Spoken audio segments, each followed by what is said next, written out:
theme of this presentation is the convergence of the United States Generally Accepted Accounting Principles, also known as GAAP, and the IFRS, which is the International Financial Reporting Standards. This will be presented by myself, Layman Bates. The source information came from the book Intermediate Accounting, written by David Spiceland. As you can see in the graphic here, businesses now are becoming more globalized. The reason behind this is that there are more advancements in the areas of technology, communication, and transportation. For example, some major United States companies such as Coca-Cola, Intel, and IBM, they're actually generating revenue and profits in more than one country. In fact, these same companies, even though they have their home here in the United States, they are generating more than 50% of their profits or revenue in foreign countries. So on the surface, it may seem like globalization is very beneficial for these multinational companies. However, there's a small yet significant problem that's facing these companies. And that problem is that there are different accounting standards by country. Now, we may think, well, why does that matter if these accounting standards are different? Well, it matters a great deal, especially for accountants and companies, because it's very difficult to try to comply with more than one set of accounting standards. And also, when we think about investors, when they compare a company versus another one, if the standards are different, it's hard to make an apple-to-apple comparison. So in an effort to commonize the accounting standards, in 2001, the IASB was formed. This is the International Accounting Standards Board. And their objective was to develop a single set of high-quality, understandable, and enforceable global accounting standards so that those who participate in the world's markets could be able to make a good and wise economic decision.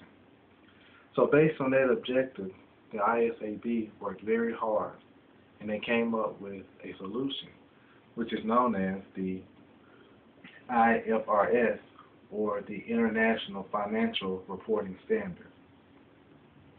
Now, it's interesting to note that the IASB has absolutely no authority over this IFRS standard.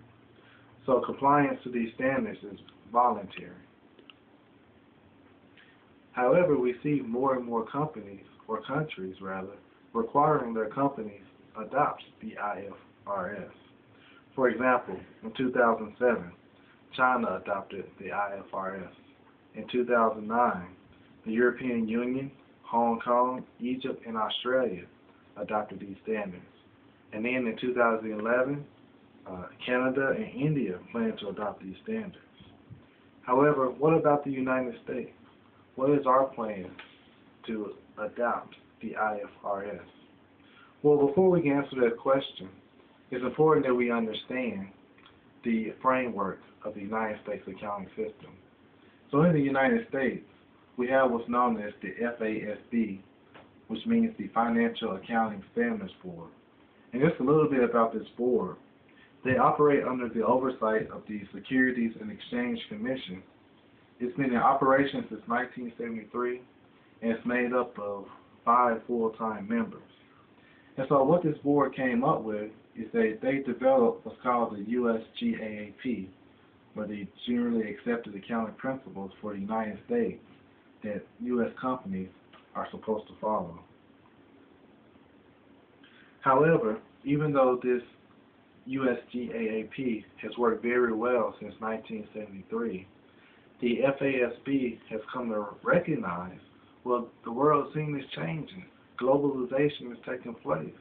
So they now see the need to be similar to other countries and also move towards the IFRS standard. So in 2007, Mr. Robert Hertz, chairman of the FASB, provided a testimony before Congress. Notice what he says, and I quote, "We believe now is the appropriate time to develop a plan for moving all U.S. companies to an improved version of IFRS. and to consider any actions needed to strengthen the IASB as a global accounting standard setter.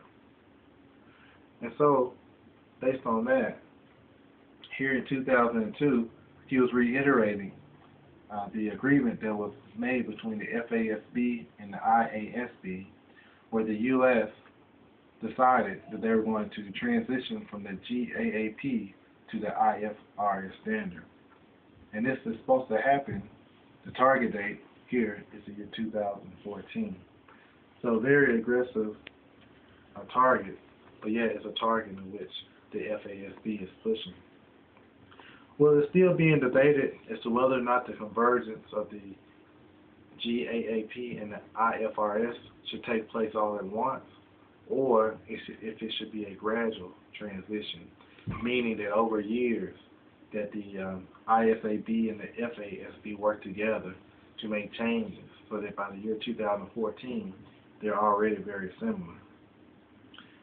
But regardless of how they are able to converge, we must realize that the effects of this transition from the GAAP to the IFRS standard is huge.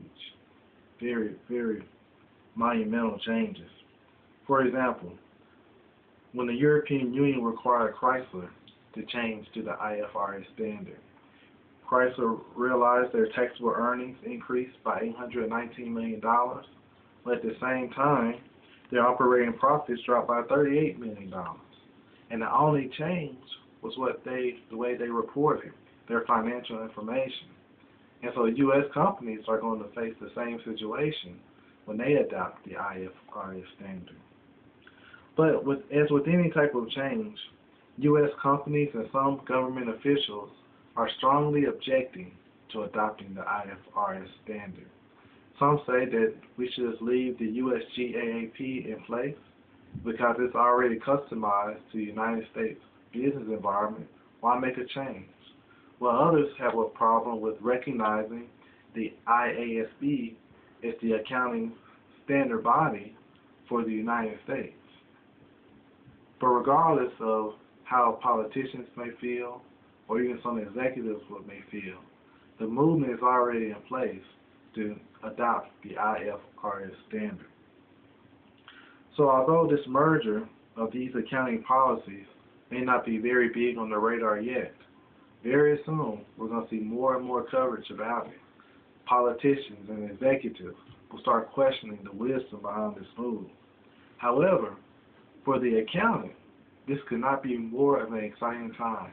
Now the accountant has an opportunity to learn new things, to learn about international rules of accounting.